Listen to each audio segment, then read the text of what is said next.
नमस्कार साथियों, आप सभी का मेरे चैनल में स्वागत है। आज मैं आपको बताऊंगा कि एसएससी का फॉर्म है जो कैसे अप्लाई करते हैं।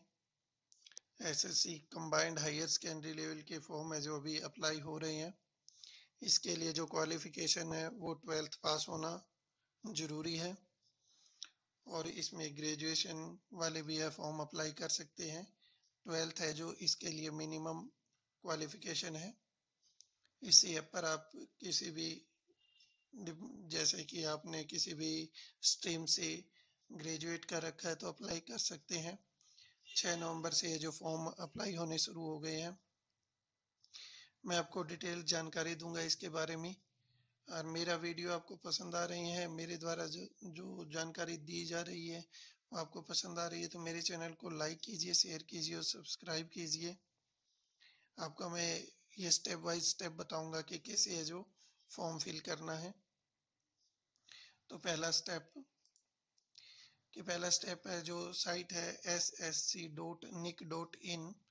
ये साइट आपको दिखाई दे रही होगी ऊपर यहाँ पे ssc.nic.in।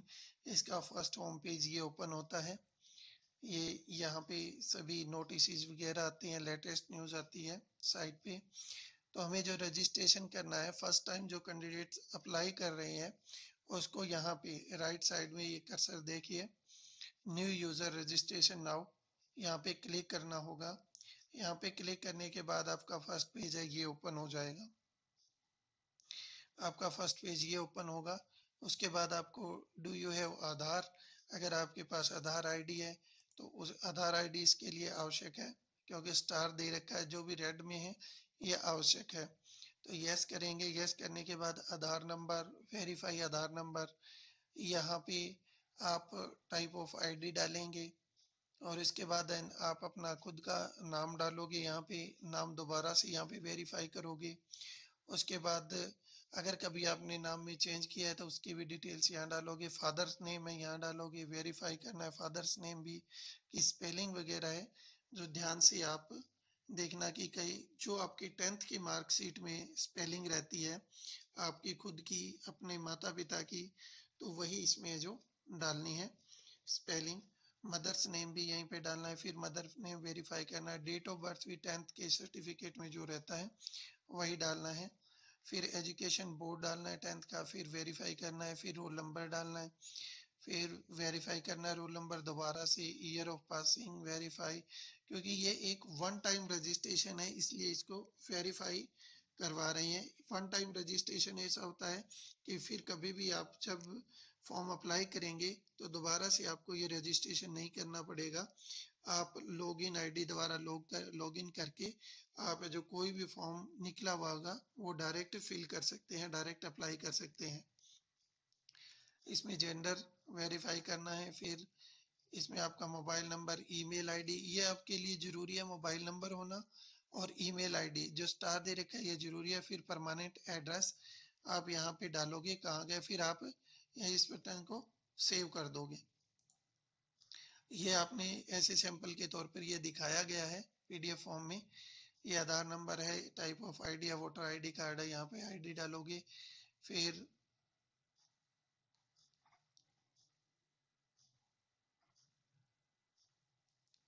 इसमें आपको एक गलती दिखाई दे रही होगी कि इसमें जो है डू यू हैव आधार, इसमें स्टार है तो यहाँ पे है जो उसमें वोटर आईडी टाइप है जो ये दिखा रखा है, टाइप है वोटर आईडी दिखा रखा है, तो ये भी कर सकते हैं आप। और आधार है जो अनिवार्य आधार है जो इसके लिए जरूरी है। वेरीफाई नेम करेंगे, ये सब करेंगे आपने यहाँ तक, ये सब कर लेंगे। कर लेने के बाद आपने यहाँ पे सेव कर दिया इसको, ईमेल आईडी और ये यहाँ पे दिया गया है, ऐसे आप करके आप इसको सेव कर दोगे। सेव करने के बाद जो आपका रजिस्ट्रेशन नंबर है जनरेट हो जाएगा, आपकी बेसिक डिटेल्स कंप्लीट हो जाएगी। फिर सेकंड नंबर हो जाएगा एडिशनल एंड कॉन्टैक्ट डिटेल्स। तो इसमें रजिस्ट्रेशन नंबर आपको इसमें दिखाई दे रहा होगा कि कैटेगरी वाइज है, कैटेगरी डालनी है, वेरीफाई कैटेगरी करना है, nationality, identification marks. Identification marks होता है जिससे आपकी पहचान की जा सके। हो सकता है आपके फेस पे कहीं पे हो, गर्दन पे कहीं पे हो, आपके राइट हैंड पे कहीं पे हो, राइट हैंड का मतलब ये है कि आपका हैंड जो दिखाई देता है, कि किसी दूसरे को जितना हाथ आपका दिखाई देता है उस पे आपके कोई मार्क्स हो, या आपके गर्दन पे हो या फेस पे हो, वो आप है जो लिख सकते हैं। जैसे मोल ऑन राइट चीक, मोल होता है कि जैसे काला, उसको तिल बोलते हैं देसी भाषा में, तो वो मोल हो, उसको इंग्लिश में मोल बोलते हैं, मोल ऑन राइट चीक, वो लिख सकते हैं। अगर कोई पर्सन है हैंडीकेप है, उसके लिए यस या नो, यस करके है जो टाइप ऑफ डिसेबिलिटी लिखना पड़ेगा, विजुअल हैंडीकेप है या ऑर्थो हैंडीकेप है, उसके लिए डिसेबिलिटी सर्टिफिकेट नंबर डालना पड़ेगा। फिर परमानेंट एड्रेस डालना है यहाँ पे, स्टेट, यूटी, सब डिस्ट्रिक्ट, पिन कोड, जैसे कि इसमें दिखा रखा है new Delhi, new Delhi, present address है स्टेट, फिर डिस्ट्रिक्ट, पिन कोड, फिर आप सेव कर दोगे यहाँ पे। ये आपकी डिटेल से यहाँ तक सेव हो जाती है। उसके बाद आप क्या करोगे, उसके बाद यहाँ पे प्रीव्यू प्रीवियस में आप देख सकते हो, कभी भी आप आई इस पे आप एग्री करोगे, एग्री करने के बाद है जो आप डिक्लेरेशन देते हैं कि मेरे द्वारा जो जानकारी दी गई है वो सही है। फिर आप जब इसका प्रीवियस चेक करोगे, प्रीवियस की आपने सही सबमिट किया है नहीं, फिर आप है जो यहाँ से फाइनल सबमिट, ग्रीन जो आपको दिख रहा है इसमें, फाइनल सबमिट पे क्लिक कर देंगे, वो आपका है जो फर्स्ट स्टेप है जो रजिस्टर हो जाएगा। ये सिर्फ आपका है जो फर्स्ट स्टेप रजिस्टर होगा। फिर उसका दूसरा पार्ट है, पार्ट 2 है जो ऑनलाइन एप्लीकेशन फॉर्म का, वो रहता है कि फॉर्म के अंदर है जो आप अपनी फोटो है और साइन है, ये दोनों डालोगे, फोटो और साइन। फोटो का साइज है जो 20 KB से 50 KB रहना चाहिए, और 3 मंथ से ज्यादा का पुराना आपका फोटो नहीं होना चाहिए। और सिग्नेचर का साइज है वो 10 KB से 20 KB होना चाहिए। और इसमें है जो image dimension of the signature should be about इतना होना चाहिए। Application with eligible signature will be applications with eligible signature will be rejected. अगर आपका सिग्नेचर ब्लर होगा या ठीक से नहीं दिखाई देगा तो वो है, या आपने जैसे बोल्ड लेटर्स में यानी कि बड़े अक्षरों में लिख दिया है तो वो मान्य नहीं होगा। जैसे इंग्लिश में बड़े अक्षरों में लिख दिया तो वो आपका सिग्नेचर है जो रिजेक्ट हो जाएगा, पूरा फॉर्म आपका रिजेक्ट हो जाएगा। और फोटो भी ऐसी है जो ब्लर नहीं होनी चाहिए, क्लियर होनी चाहिए आपकी फोटो। ये आपका फिर फर्स्ट स्टेप, ये सेकंड स्टेप के लिए ये फोटो और सिग्नेचर अपलोड करने होते हैं। ये आप है जो रजिस्ट्रेशन नंबर डाल के आप उसमें सीधा स्टेप आएगा, स्टेप 2। आपका फर्स्ट स्टेप क्लियर होने के बाद स्टेप 2 आएगा, डायरेक्ट स्टेप 2 पे आप है जो आप अपनी फोटो वगैरह डाल के है जो ये सबमिट कर देंगे। ये आपका हो जाएगा फर्स्ट स्टेप क्लियर। आपका वन टाइम रजिस्ट्रेशन है जो कंप्लीट हो जाएगा। कंप्लीट होने के बाद आप है जो दोबारा से लॉगिन करोगे अपनी जो रजिस्ट्रेशन नंबर है और पासवर्ड द्वारा, आप है जो यहाँ पे रजिस्ट्रेशन नंबर डालोगे, जैसे ये रजिस्ट्रेशन नंबर है, यहाँ पे आप रजिस्ट्रेशन नंबर डालोगे पहले और फिर है जो पासवर्ड डालोगे। रजिस्ट्रेशन नंबर और पासवर्ड डालकर है जो फिर आप अपना है लॉगिन करोगे। लॉगिन करने के बाद आपको अपना कैंडिडेट्स नेम डालना है यहाँ पे, उसमें अगर कोई न्यू चेंज नेम है कोई वो डालना है। फिर फादर्स नेम, मदर्स नेम, वो आपने पहले डिटेल्स डाल दी होगी तो वो आपको यहाँ पे पहले ही शो हो जाएंगे, उसको दोबारा से फिल करने की आवश्यकता नहीं होगी। जो चीज आपको कंपलसरी है, जैसे कि एग्जाम सेंटर है आपको फिर फाइनल सबमिशन के टाइम भरने होते हैं, तो इसमें दिया गया है ऐसे ड्रॉप डाउन के अंदर जो आपको 3 सेंटर का जो है प्रेफरेंस दिया जाएगा। 3 सेंटर्स के लिए आप है जो प्रेफरेंस डाल दोगे। फिर आपका जो टेस्ट होना चाहिए टाइपिंग टेस्ट, ये फर्स्ट टेस्ट होता है, वो तो रिटन टेस्ट होता है। मैंने आपको पहले वाली वीडियो में बताया था एग्जाम पैटर्न के बारे में। और इसमें जो टाइपिंग टेस्ट के लिए रहता है वो लैंग्वेज जो यहाँ से सिलेक्ट करनी पड़ती है कि हिंदी या इंग्लिश, या ड्रॉप डाउन में आपका जो ऑनलाइन करोगे तब ड्रॉप डाउन में हिंदी भी आएगा। और उसके बाद है 12th पास किया है, जैसे कि डाटा एंट्री ऑपरेटर के लिए है जो साइंस स्ट्रीम और मैथमेटिक्स के साथ है जो आपकी क्वालिफाई होनी चाहिए। अगर वो है तो आप यस करोगे, आप डाटा एंट्री ऑपरेटर के लिए भी एलिजिबल हो जाओगे, वरना आप नो करोगे फिर आप एक्स सर्विसमैन है तो यस करोगे वरना नो करोगे, और एक्स सर्विसमैन है तो आप यहाँ पे डिटेल्स फिल करोगे। Have you already join a civil post by availing benefit और रिजर्वेशन ऑफ एक्स सर्विसमैन, अगर आपने पहले से ही किसी एक्स सर्विसमैन का कोटा ले रखा है तो उसके लिए भी यस करोगे। ये एक्स सर्विसमैन के लिए सफरिंग फ्रॉम सेरेबल पैलिसिस, अगर आप किसी प्रकार की आपको जैसे कि आपको लिखने में कोई दिक्कत हो रही है तो उसके लिए आप यस करोगे। जैसे कि कैंडिडेट्स हैं जो कुछ कैंडिडेट हैंडीकेप होते हैं मगर बाई हैंड नहीं होते हैं तो वो अपना जो खुद से लिख सकते हैं तो उनके लिए नो आएगा, वरना यस आएगा जैसे कोई हाथ में किसी प्रकार की प्रॉब्लम होती है लिखने में। और उसके बाद है do you have a physical limitation to write subscribe to require write on your behalf, तो वो जो मैं बता रहा हूँ कि अगर आप नहीं लिख सकते हैं तो आपको यस करना पड़ेगा। फिर आपको सब्सक्राइबर के है जो यहाँ पे लिखा जाएगा वेदर सब्सक्राइबर इज रिक्वायर्ड, अगर आपको किसी अन्य साथी की आवश्यकता रहती है एग्जाम के टाइम हैंडीकेप कैंडिडेट को तो वो यहाँ पे यस करेगा। फिर उसके बाद है जो ओवन अरेंजमेंट ऑफ सब्सक्राइब की, जो अपने साथ जिसको लेके आएगा वो खुद ही अरेंजमेंट करना होता है कैंडिडेट्स को, इसमें जो बोर्ड की तरफ से किसी प्रकार की सहायता नहीं की जाती है। आपको है जो सब्सक्राइबर है जो अरेंज्ड बाय कैंडिडेट्स के द्वारा है जो खुद डिसाइड करना पड़ता है कि आप किस को साथ अपने साथ एग्जाम के साथ एग्जाम के टाइम में लेके जाना चाहते हैं। फिर यहाँ पे लिखा गया inscribe is to be arranged by SSC then indicate medium,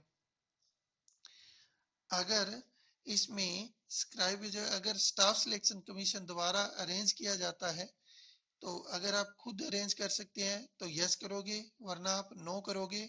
फिर आपको जो स्टाफ सिलेक्शन कमीशन द्वारा जो दिया जाएगा आपको एक पर्सन है जो वहां पे मिलेगा जो आपकी सहायता करेगा। ये सिर्फ उन कैंडिडेट्स के लिए है जो लिख नहीं सकते, जैसे कि अंधे हैं तो वो पढ़ नहीं सकते, उनके लिए, सभी के लिए ये नहीं है। तो उसमें यहाँ पे सिलेक्ट करने पड़ेगा मीडियम कि आप हिंदी या इंग्लिश जो मीडियम। सीकिंग एज रिलैक्सेशन, किसी को एज में छूट चाहिए होती है तो वो है जो यस करेंगे। फिर यहाँ पे किस कैटेगरी के अंडर चाहिए होती है वो भी यहाँ पे आएगा ड्रॉप डाउन में ऑनलाइन टाइम। हाईएस्ट क्वालिफिकेशन है जो आप यहाँ पे फिल करोगे 21 नंबर में। उसके बाद है जो details of qualifying educational qualification, qualifying educational qualification जो इस एग्जाम के लिए आवश्यक होती है 12th स्टैंडर्ड। उसके बाद है जो आपका जो स्टैंडर्ड 12th स्टैंडर्ड करोगे उसके बाद उसकी डिटेल्स डालोगे कि कौन से ईयर में आपने पास किया है, कौन से स्टेट से, और बोर्ड वगैरह रोल नंबर वगैरह परसेंटेज डालोगे। फिर आएगा 23 नंबर कॉलम है do you want to make your personal information available for accessing job opportunity in terms of DOPT and D, ये एक डिपार्टमेंट द्वारा ये लिखा जाता है कि अगर आप कि इंफॉर्मेशन आप यस कर दोगे तो ये सभी डिपार्टमेंट में जहां भी नौकरी अवेलेबल होगी उस टाइम में जो आपको एक नोटिफिकेशन आ जाएगा कि आप इसके लिए अप्लाई कर सकते हैं, आप यस कर सकते हैं। इसमें आपको फिर कोरस्पोंडेंस एड्रेस जो आपने फिलअप किया था online register first time registration के टाइम वही आएगा, सभी डिटेल्स यहाँ से चेक कर सकते हैं। फिर आपको फोटोग्राफ यहाँ पे है जो अपलोड करनी है, फोटोग्राफ यहाँ से चूज फाइल में से आपको चूज करना पड़ेगा। फोटोग्राफ का साइज आपको 20 KB से 50 KB और ब्लर नहीं होनी चाहिए। फिर आपको सिग्नेचर करना पड़ेगा, बिल्कुल क्लियर दिखाई देना चाहिए। चूज फाइल करके आप जो अपने पीसी से यहाँ पे सिलेक्ट कर सकते हैं। फिर है फोटोग्राफ हैज बीन टेकन, आप जिस दिन फोटोग्राफ आपकी ली गई है उस दिन की आपको डेट डालनी है कि 3 मंथ से पुरानी फोटो नहीं होनी चाहिए, 3 मंथ से पुरानी यहाँ पे डेट भी नहीं डालनी है। तो जो फोटो ली गई है जिस टाइम वही डालोगे। आगे दिया गया है 28 नंबर कॉलम में whether the date mention in serial number 27 is clearly printed on the photograph, yes या नो। अब ये ध्यान देने योग्य बात है कि आपको ये ध्यान देना जरूरी है, सबसे इंपॉर्टेंट है ये, फोटोग्राफ के ऊपर आपको अपनी डेट भी लिखनी है, जिस डेट को आपने फोटोग्राफ ली है। जैसे आपने आज आज की तारीख में जैसे कि 8 नवंबर को फोटोग्राफ ली है, तो 8 नवंबर फोटो के ऊपर लिखा हुआ होना चाहिए और वही डेट है यहाँ पे 27 नंबर कॉलम में डालनी चाहिए। और वही फिर आप लिखोगे, उसी डेट के लिए पूछा गया है कि वो 27 नंबर कॉलम में जो डेट डाल रहे हो वो आपकी फोटो पे क्लियर दिखाई दे रही है या नहीं, उसके लिए यस या नो करना है। फिर आप यस करोगे उसके लिए और फिर नीचे फाइनल जो डिक्लेरेशन देना है आई एग्री, इसमें चेक बॉक्स दिया होगा, यहाँ पे चेक करना पड़ेगा इसको टिक करके। फिर आपको ये एक अल्फाबेट दिए होंगे, ये आपको यहाँ से देखना है कि ये कौन कौन से अल्फाबेट होंगे, फिर आपको यहाँ पे वो अल्फाबेट पुट करने हैं। ये फिगर आपको ठीक से दिखाई देना चाहिए। फिर यहाँ पे उसको राइट डाउन करोगे आप। फिर आप यहाँ पे राइट डाउन करने के बाद आप प्रीव्यू जरूर करना, आप अपने इसका एक बार फॉर्म का प्रीव्यू करने के बाद आपको सब डिटेल्स दी गई होगी, आपकी सभी डिटेल्स, नाम वगैरह, फादर नेम, एड्रेस वगैरह, मेल आईडी, और आपकी फोटो कैसी दिख रही है, क्लियर डेट दिख रही है या नहीं दिख रही है, सिग्नेचर दिख रही है या नहीं दिख रही है, अच्छे से सब डिटेल्स आपको दी हुई होगी। फिर उसी के नीचे लिखा होगा फाइनल सबमिट का, तो वहां पे आप है जो फाइनल सबमिट कर दोगे। फाइनल सबमिट हो जाने के बाद आपका फॉर्म है जो कंप्लीट हो जाएगा। फाइनल सबमिट करने से पहले आपको बताना भूल गया आपको कि फाइनल सबमिट करने से पहले आपका ये लिखा आएगा पेमेंट के लिए ऑनलाइन या ऑफलाइन। ऑनलाइन पेमेंट के लिए आप ऑनलाइन पे क्लिक करोगे, फिर आपको नेट बैंकिंग या डेबिट कार्ड द्वारा या क्रेडिट कार्ड द्वारा पेमेंट कर सकते हैं। ऑफलाइन करनी है तो वहां पे ऑफलाइन का ऑप्शन दिया होगा। ऑफलाइन करने के बाद एक चालान जनरेट होगा एसबीआई बैंक के लिए, फिर आपको वो चालान की फोटो कॉपी लेके आपको एसबीआई बैंक की ब्रांच में जाना है और वहां पे है जो फीस डिपॉजिट करवानी होगी। ये कंप्लीट डिटेल है। और इसके बारे में अन्य जानकारी चाहिए तो मुझे कमेंट सेक्शन में कमेंट भी कर सकते हैं, और आप मुझे इंस्टाग्राम पे फॉलो करके आप वहां पे मैसेज करके आप मुझसे CHSL की तैयारी कैसे करें इसके बारे में आप मुझसे कंप्लीट जानकारी भी ले सकते हैं। उम्मीद करता हूँ मेरी वीडियो आपको पसंद आई होगी। अगर पसंद आई है तो मेरी वीडियो को लाइक कीजिए, शेयर कीजिए और सब्सक्राइब जरूर करें। धन्यवाद साथियों।